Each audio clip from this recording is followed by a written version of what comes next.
নমস্কাৰ বন্ধু বান্ধৱীসকল আমাৰ ৰাখিফল চেনেলটোলৈ আপোনালোকক স্বাগতম জনাইছোঁ।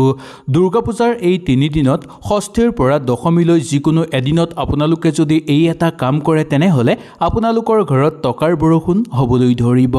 ভাগ্য আপোনালোকৰ সলনি হৈ পৰিব আৰু জীৱন ৰেখাৰ দিশ আপোনালোকৰ সলনি হৈ পৰিব।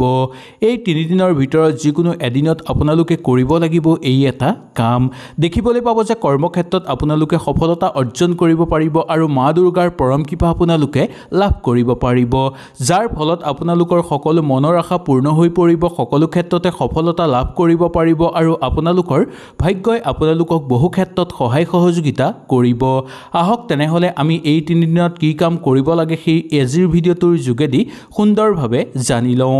ভিডিঅ'টো ভাল লাগিলে লাইক এটা কৰি আমাৰ মনোবল বঢ়াব আৰু আপোনালোকৰ বন্ধুবৰ্গৰ লগত শ্বেয়াৰ কৰি তেওঁলোককো উপকৃত কৰিব।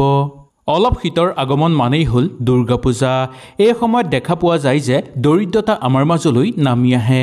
সকলো মানুহৰে অলপ হ'লেও টকাৰ অভাৱ হয়। এই দৰিদ্ৰতাৰ পৰা পাৰ পাবৰ কাৰণে জ্যোতিষশাস্ত্ৰত বহু কথা বৰ্ণনা কৰা আছে। ইয়াক সঠিকভাৱে ব্যৱহাৰ কৰিলে অভাৱ অনাটনৰ পৰা পৰিত্ৰাণ লাভ কৰিব পৰা যাব। পৰিত্ৰাণ পাবৰ কাৰণে দুৰ্গা পূজাৰ সময়ত আপোনালোকে এই 3টা কাম কৰিবলৈ একেবাৰে নাপাহৰিব। দুৰ্গা পূজাৰ এই 3 দিনত যিকোনো এদিনত আপোনালোকে কৰিলেও হ'ব বা এই 3টা কামৰ ভিতৰত যিকোনো এটা কাম আপোনালোকে কৰিলেও হ'ব। এই 3টা কামৰ ভিতৰত যিকোনো এটা কাম কৰিলে মা দুৰ্গা সন্তুষ্ট হৈ পৰিব। ইয়াৰ উপৰিও মহাদেৱৰ পৰম কৃপা আপোনালোকে লাভ কৰিবলৈ সক্ষম হ'ব, যাৰ ফলত আপোনালোকৰ ঘৰত ধন সম্পত্তি বৃদ্ধি পাবলৈ ধৰিব, অভাৱ অনাটন দূৰ হৈ পৰিব আৰু ঘৰত সুখবৰৰ আগমন হ'বলৈ ধৰিব। টকা অহাৰ বাট মুকলি হৈ পৰিব, কৰ্মক্ষেত্ৰত সফলতা আপোনালোকে অৰ্জন কৰিব পাৰিব। সেইকাৰণে দুৰ্গা পূজাৰ এই 3 দিনত আপোনালোকে এই 3টা কামৰ ভিতৰত যিকোনো এটা কাম নিশ্চয় কৰিব। এই কাম কৰিবলৈ একেবাৰে নাপাহৰিব। দুৰ্গা পূজা আৰম্ভ হোৱাৰ দিনা ৰাতিপুৱা যদি আপোনালোকে সোনকালে উঠি বিচনাৰ পৰা নমাৰ আগত আপোনালোকে যদি 3বাৰ হাত চাপৰি বজায় তেনেহ'লে শাস্ত্ৰৰ মতে ইয়াক বহু শুভ বুলি মনা গৈছে। শাস্ত্ৰৰ অনুসৰি কোৱা হৈছে যে আমাৰ হাতৰ প্ৰথম ভাগত মা লক্ষ্মীয়ে বাস কৰে, হাতৰ মধ্যম ভাগত সৰস্বতী মায়ে বাস কৰে আৰু হাতৰ তলুৱাৰ অংশত গৌৰীয়ে বাস কৰে। সেইকাৰণে ৰাতিপুৱা শোৱাৰ পৰা উঠি বিচনাৰ পৰা নমাৰ আগতেই আপোনালোকে 3বাৰ নিশ্চয় চাপৰি বজাব। এনেকৈ কৰিলে আপোনালোকৰ ঘৰত থকা বেয়া শক্তিও দূৰ হৈ পৰিব, লগতে আপোনালোকৰ ঘৰৰ চাৰিওফালে ভাল শক্তিৰ আগমন ঘটিবলৈ ধৰিব। সকলো ফালৰ পৰা আপোনালোকৰ ঘৰত সুখ শান্তি বিৰাজ হ'ব আৰু গোটেই দিনটো আপোনালোকৰ সুন্দৰভাৱে পাৰ হ'ব। সেইকাৰণে দুৰ্গা পূজা আৰম্ভ হোৱাৰ দিনাই আপোনালোকে এই কামটো কৰিব আৰু দুৰ্গা পূজাৰ এই 3 দিনৰ প্ৰত্যেক দিনাই আপোনালোকে এই কামটো বিচনাৰ পৰা নমাৰ আগতেই কৰিব। ইয়াৰ ফলত মা লক্ষ্মী, মা সৰস্বতী আৰু গৌৰী অতি সোনকালে আনন্দিত হৈ পৰিব আৰু তেওঁলোকৰ আশীৰ্বাদ আপোনাৰ ওপৰত সদায় থাকিব, যাৰ ফলত আপোনালোকৰ ঘৰৰ পৰা অভাৱ অনাটন দূৰ হৈ পৰিব। সকলো ক্ষেত্ৰতে আপোনালোকৰ ঘৰত সুখ শান্তি বিৰাজ হ'বলৈ ধৰিব, বুদ্ধিৰ বিকাশ ঘটিবলৈ ধৰিব আৰু আপোনালোকৰ ঘৰত সম্পদ লাভৰো প্ৰবল যুগ নামি আহিব। সেইকাৰণে দুৰ্গা পূজা আৰম্ভ হোৱাৰ লগে লগে আপোনালোকে এই কাম নিশ্চয় কৰিব। দুৰ্গা পূজাৰ ষষ্ঠী আৰু দশমী এই গোটেই কেইদিনত আপোনালোকে ঘৰত কৰক এটা কাম।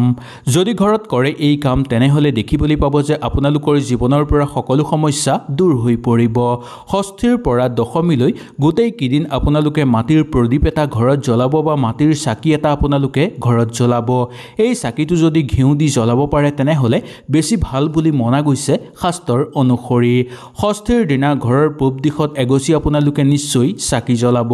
পিছদিনা সেই জেগাতেই আকৌ আপোনালোকে এগছি চাকি জ্বলাব। এনেকৈ আপোনালোকে গোটেইকেইটা দিনত নিয়মিতভাৱে এই চাকিটো জ্বলাই যাব। এনেকৈ কৰিলে মা দুৰ্গা সন্তুষ্ট হৈ পৰিব আৰু মা দুৰ্গা আহি আপোনালোকৰ ঘৰত বাস কৰিব।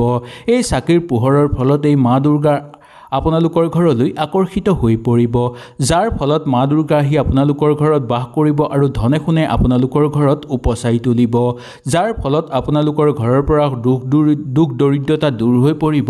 ঘৰত চলি থকা সমস্যা আপোনালোকৰ সমাপ্ত হৈ পৰিব। যদি ঘৰত কণ্ডল হৈ আছে বা অৰ্থহানি প্ৰায় হৈ আছে তেনেহ'লে এই সকলোবোৰ সমাপ্ত হৈ পৰিব। এই দুৰ্গা পূজাৰ এই 3 দিনত কৰিব লাগিব এই এটা কাম। কৰি হ'ল মা লক্ষ্মীৰ বহু প্ৰিয়। কৰি দি যি কাম কৰা যায় তাত মা লক্ষ্মী সন্তুষ্ট হৈ পৰে। কৰিয়ে মানুহৰ আৰ্থিক সমস্যা দূৰ কৰা আৰু টকা পইচা বঢ়োৱাৰ ক্ষেত্ৰত বহু সহায় কৰে। দাম্পত্য জীৱনত সুখ শান্তি বিৰাজ কৰাই পূজাৰ এইকেইদিনত আপোনালোকে 4টা কৰি ল'ব নাইবা 11টা কৰি লৈ মা লক্ষ্মী ফটো বা মূৰ্তিৰ ওচৰত ৰাখি মা লক্ষ্মীক স্মৰণ কৰিব বা মা লক্ষ্মীৰ নাম লৈ আপোনালোকে পূজাও কৰিব পাৰে। আৰু ধূপ ধূনা জ্বলাই আপোনালোকে সন্ধ্যাৰ সময়ত সেই কৰিকিটা আপোনালোকে এখন ৰঙা কাপোৰত বা ৰঙা মোনা এটাত বা ৰঙা থোনা এটাত আপোনালোকে বান্ধি আপোনালোকৰ ঘৰৰ মুখ্য দুৱাৰৰ ওচৰত ওলমাই ৰাখিব। এনে কৰিলে আপোনালোকৰ ঘৰলৈ কেতিয়াও বেয়া শক্তি প্ৰৱেশ কৰিব নোৱাৰিব আৰু আপোনালোকৰ ঘৰৰ মুখ্য দুৱাৰৰ ওচৰত সেই কৰিকিটা বান্ধি থোৱাৰ ফলত মা দুৰ্গা আকৰ্ষিত হৈ পৰিব আপোনালোকৰ ঘৰলৈ। মা দুৰ্গা আৰু মা লক্ষ্মী আহি আপোনালোকৰ ঘৰত বাস কৰিব, যাৰ ফলত আপোনালোকৰ ঘৰৰ পৰা আৰ্থিক সমস্যা দূৰ হৈ পৰিব। ঘৰত ধন সম্পত্তি বৃদ্ধি পাবলৈ ধৰিব। হঠাৎ কৰবাৰ পৰা অৰ্থৰ আগমন হ'ব আপোনালোকৰ ঘৰলৈ। দাম্পত্য জীৱনত সুখ শান্তি বিৰাজ হ'বলৈ ধৰিব আৰু দৈনন্দিন কৰ্মক্ষেত্ৰত যদি আপোনালোকৰ সমস্যা চলি আছিল তেনেহ'লে সেই সমস্যাও আপোনালোকৰ সমাপ্ত হৈ পৰিবলৈ ধৰিব। দুৰ্গা পূজাৰ এই 3 দিনত আপোনালোকে ঝাৰু এই জেগাত কেতিয়াও নাৰাখিব।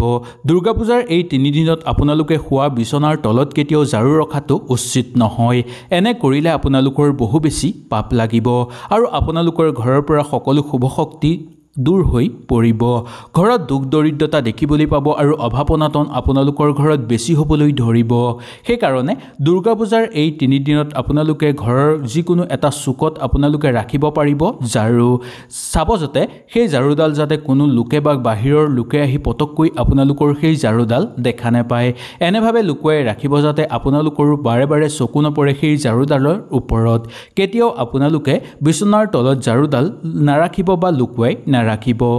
দুৰ্গা পূজা আৰম্ভ হোৱাৰ লগে লগে জোতা চেণ্ডেল আপোনালোকে এই জেগাৰ পৰা সদায় আঁতৰাই ৰাখিব। ঘৰৰ একদম মুখ্য দুৱাৰৰ সন্মুখত নাইবা আপোনালোকে ঘৰৰ বিচনাৰ তলত বা আপোনালোকে যি বিচনাত ৰাতি শুৱে সেই বিচনাৰ তলত কেতিয়াও পুৰণা জোতা চেণ্ডেল আপোনালোকে নাৰাখিব। অলপ ছাইড লগাই আপোনালোকে ৰাখিব পাৰিব, কিন্তু একেবাৰে তলত আপোনালোকে দৈনন্দিন পৰিধান কৰা জোতা চেণ্ডেলো ৰখাটো উচিত নহয়। এনে কৰিলে আপোনালোকৰ শাৰীৰিক অস্থিৰতা দেখিবলৈ পোৱা যাব পাৰে বা শাৰীৰিক অশান্তি আপোনালোকৰ হৈ পৰিব। টোপনি আপোনালোকৰ ভাল নহ'ব আৰু আপোনালোকৰ মানসিক চাপ ঘনাই বৃদ্ধি পাবলৈ ধৰিব। সেইকাৰণে দুৰ্গা পূজাৰ এই 3 দিনতেই নহয় কেতিয়াও আপোনালোকে বিচনাৰ তলত জোতা চেণ্ডেল ভৰাই ৰাখিব নালাগে। বিশেষকৈ আপোনালোকে ৰাখিবলগীয়া হ'লে কাণতে আপোনালোকে কিবা ব্যৱস্থা কৰি ৰাখিব পাৰিব, কিন্তু বিচনাৰ তলত কেতিয়াও নাৰাখিব। এনে কৰিলে আপোনালোকৰ মানসিক চাপ বৃদ্ধি পাবলৈ ধৰিব। জ্যোতিষশাস্ত্ৰৰ অনুসৰি দুৰ্গা পূজাৰ এই 3 দিনত দা কটাৰী বা চুৰিজাতীয় বস্তু বিচনাৰ তলত কেতিয়াও ৰাখিব নালাগে। যদি কাৰোবাৰ পৰামৰ্শৰ মতে আপোনালোকে ৰাখিছে তেনেহ'লে একো নহয়, কিন্তু আপোনালোকে এনেই নাৰাখিব। ই হ'ল হিংসাৰ প্ৰতীক। এইবোৰ বস্তু ৰাখিলে মানুহৰ মনত হিংসা বৃদ্ধি পাবলৈ ধৰে আৰু লগতে আপোনালোকৰ জীৱনলৈ দুৰ্ভাগ্য লৈ আহে। সেইকাৰণে দুৰ্গা পূজাৰ এই 3 দিনত আপোনালোকে বিচনাৰ তলত কেতিয়াও চুৰিজাতীয় বস্তু বা দাৰ কটাৰী কেতিয়াও আপোনালোকে নাৰাখিব। ইয়াৰ পৰা সাৱধানতা অৱলম্বন কৰিব। কোনোবা পণ্ডিতসকলে যদি বা কোনো জ্যোতিষসকলে যদি আপোনালোকক ৰাখিবলৈ কয় তেনেহ'লে আপোনালোকে নিশ্চয় ৰাখিব পাৰিব। হয়তো এই ভিডিঅ'টোৰ যোগেদি আপোনালোকে সুন্দৰভাৱে বুজি পালে। যদি কিবা অসুবিধা পালে নিশ্চয় মোক তলত কমেণ্ট কৰি জনাব। তেনেহ'লে আজিলৈ আপোনালোকৰ ওচৰৰ পৰা বিদায় লৈছোঁ। কালিলৈ পুনৰ আপোনালোকক লগ পোৱাৰ প্ৰতিশ্ৰুতিৰে আজিলৈ নমস্কাৰ।